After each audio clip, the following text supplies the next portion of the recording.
Hello, good morning class 8। हम लोग पढ़ रहे थे आपका पार्ट 12 जहाँ पहियाँ है।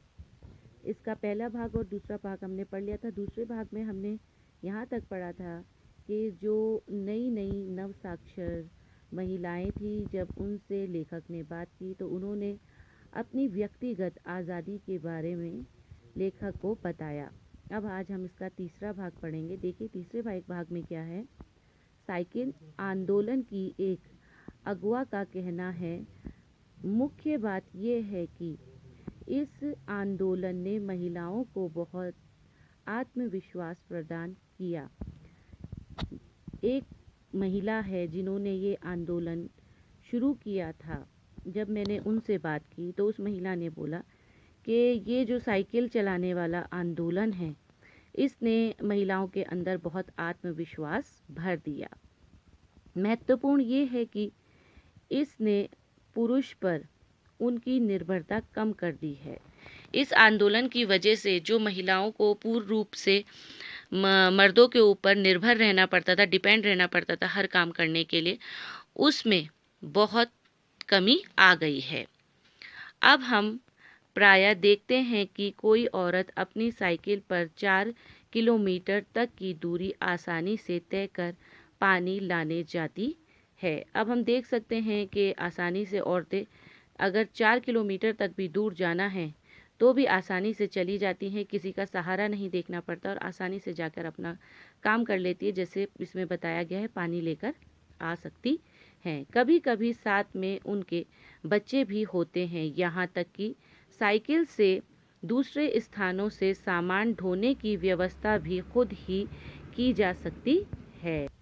यहाँ तक औरतें एक जगह से दूसरे जगह तक सामान पहुँचाने का काम भी अब खुद करती है। लेकिन यकीन मानिए, जब इन्होंने साइकिल चलाना शुरू किया था तो इन पर लोगों ने जमकर प्रहार किया, जिसे इन्हें झेलना पड़ा। जब औरतों ने साइकिल चलाना शुरू किया तो इन पर लोगों ने जमकर प्रहार किया, मतलब इनको बहुत ज़्यादा सताया गया। गंदी गंदी टिप्पणियाँ की गई, लेकिन धीरे धीरे साइकिल चलाने को सामाजिक स्वीकृति मिली। जब साइकिल चलाना शुरू किया गया तो गंदी गंदी टिप्पणियाँ, मतलब गंदी गंदी बातें इनके लिए बोली गई, लेकिन धीरे धीरे समाज को इसकी आदत हो गई और सामाजिक स्वीकृति इसे मिल गई। इसलिए महिलाओं ने इसे अपना लिया, इसीलिए औरतों ने इसको अपनी जीवनचर्या में अपना लिया। साइकिल प्रशिक्षण शिविर देखना एक असाधारण अनुभव है। जो साइकिल चलाने के शिविर हैं, जो जहाँ पर साइकिल चलाना सिखाया जाता है, उनको देखना एक असाधारण सी बात है। किला कुरुचि गांव में सभी साइकिल सीखने वाली महिलाएं रविवार को इकट्ठी हुई थी। साइकिल चलाने के आंदोलन के समर्थन में ऐसे आवेग देखकर कोई भी हैरान हुए बिना नहीं रह सकता।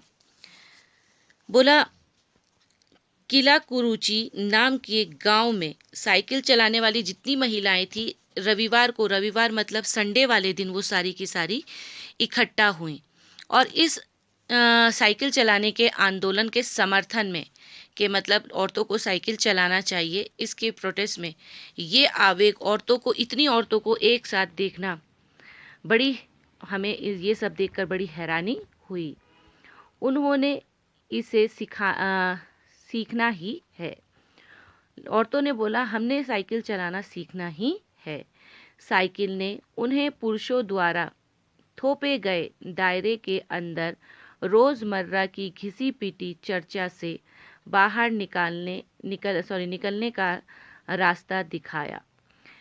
औरतों का कहना था कि जो पुरुषों द्वारा इनके लिए रूल रेगुलेशन बनाए गए थे और जो घिसी पिटी पुरानी बातें थी, इन सब से बाहर निकलने में ये साइकिल आंदोलन ने महिलाओं का बड़ा साथ दिया है।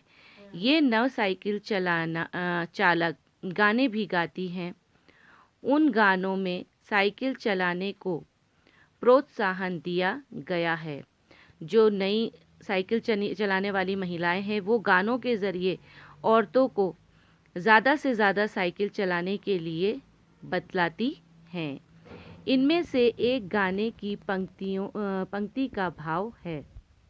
इनमें से जो एक गाना है उस गाने के ज़रिए, उन लाइनों के ज़रिए औरतें क्या कहती हैं, देखिए। ओ बहनों आ सीखे साइकिल, घूमे समय के पहिए संग।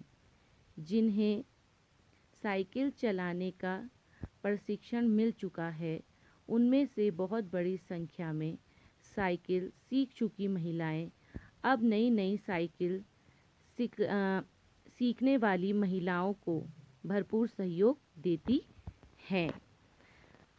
इनके गाने की जो पंक्तियां हैं उसमें कहती हैं, ओ बहनों चलो आओ हम लोग साइकिल चलाना सीखें और समय के साथ आगे बढ़े। और कुछ जो पुरानी महिलाएं हैं जो साइकिल चला चुकी हैं और इन्होंने ये आंदोलन में साथ लिया था, वो नई नई साइकिल चलाने वाली औरतों को अपने रूप से पूरा सहयोग दिया करती हैं। आज हम यहाँ तक रखेंगे बच्चों, कल हम इसके आगे पढ़ेंगे। तो आज आप लोग इसको यहीं तक रीडिंग करेंगे। कल मिलते हैं आपसे, तब तक के लिए खुदा हाफिज़।